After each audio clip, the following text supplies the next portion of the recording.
yo, Soliloquy 20 representing JBS. We are back. We got girl Alicia. She been a trooper looking at all these episodes with me today. We are now on episodes 11 and 12. Episode 11 is called Now You're Mine. If you haven't seen anything up to this point, spoiler alert, so just go ahead and make sure you watch episode 11 and episode 12 because there will be heavy spoilers. Long story short, Now You're Mine starts off with Misty was shot for stupidly going in to try to go and thinking she could take on Diamondback alone while the rally was going on. And I mean, like, Luke had to literally go and try to protect her. And it was like, what are they going to do at this point, you know what I'm saying? And everything that kind of preceded that, just for me, showed that Claire is a G. She is a ride or die chick. Like, straight up, she got Luke's back on everything. I know. Misty, that could have been you. She could have. She was tripping. And it ain't even about a relationship, joint. You could have just been his friend. Like, she was tripping. I don't know. Now she got to redeem herself. Still didn't like her in episode 11. Yeah. No. I mean, she started kind of making a good slide because that fight with her and Shays and Claire, that was pretty good. You know what I'm saying? Considering she's bleeding to death, man. She is angry. She thinks she's unredeemable at the point. Not unredeemable, but I didn't like her. She's unlikable. I mean, I don't like her still. But I mean, even things what happened with Diamondback and with Luke, man, it's a war, you know. And I don't know, you know what I'm saying, like how they were able to weed this in as far as a story standpoint, as far as a writing standpoint, so well in a short amount of time. Because Diamondback didn't show up till like what, episode 8? Yeah, he showed up relatively late in the game. But yet he got so and then much. All this stuff. He's all this baggage. Ain't nothing like a man with baggage. And he quotes scripture all the time to his messed up, deranged mind's perspective of everything. And I mean, I think that the way that everything ended in the episode was actually pretty dope. But at the same time, it was sad because out of everything that Luke's been trying to do, everybody knows the truth now.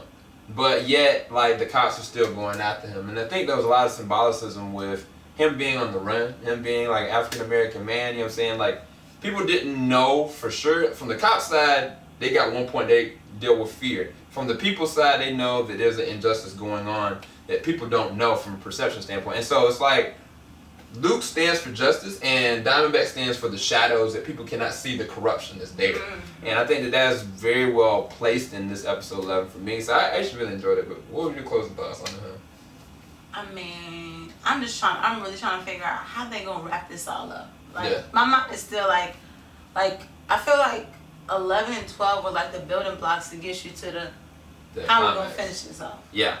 It's kind of, it reminds me a lot of like Jessica Jones. When you start getting to those last few episodes, you're like, what's going on? What are we gonna do? Yeah. How are we gonna do this? Yeah, because it's more death that kind of goes down, and Shades is like locked up, and like Diamondback wants to kill him. So hopefully y'all enjoyed our review on that. What did you give that for a number for 11? I might give it a 9. It wasn't as good as 10. No.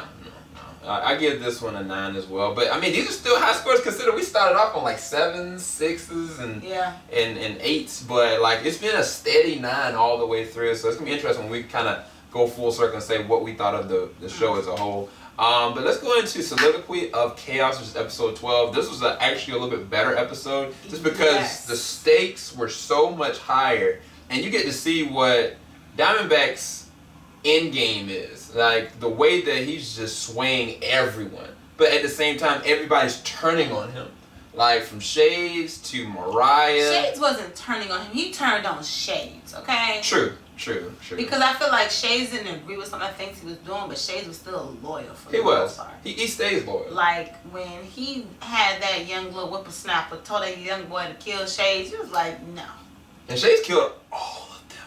I was sitting there telling Babe, I was like, dude, they don't know this man. We've yet to see him really kill anybody. Sure enough, he fought back, killed all of them, and then killed the dude. What was his name? Romaine or whatever. Shot him straight in the head. It was some sad drink. It was sad.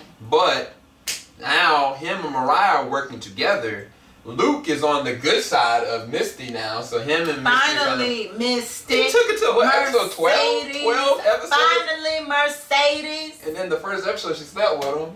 And then after that she turned on him. And then she had simple. Just simple. But I mean, Claire didn't show up in this episode, but Cause remember he told before, like if he gets like chill in the cut for a while. Yeah, true. That's right. But everything now is falling down on Diamondback, you know. But yet Diamondback does not sit down for nobody because he's got a secret weapon that. I mean, he's a weapons dealer. Like if anything, he's gonna have. He would have kept the best weapons for himself. And in episode 12, you see, like, what the heck? Yeah. I was looking at, like, by the end of the episode, and it was like a square off between Shades and Luke and Misty, and I was like, what is happening? Because Mariah and Shades thinks that they can be able to coerce, Luke to do the dirty work for him with his background information. And sure enough, like, Luke didn't really fold, and Misty heard in on it. And then all of a sudden, look who came in. And now we've got this epic... Willis came in. Willis is crazy, okay? He is. Willis... Do you think he's a better villain than Cottonmouth, though? Yes. Because Cottonmouth was a sad little boy who, who just couldn't get past his childhood hurt. Yeah. However, Willis... He's a crazy man. Sociopath. Yeah. Like crazy. Yeah. So... I mean, for me, this episode was a 9.5 out of 10. I actually liked it a little bit more. I'm more curious to see how it's going to end. But, But I don't know. What do you think? I'm with you. I give about 9.5.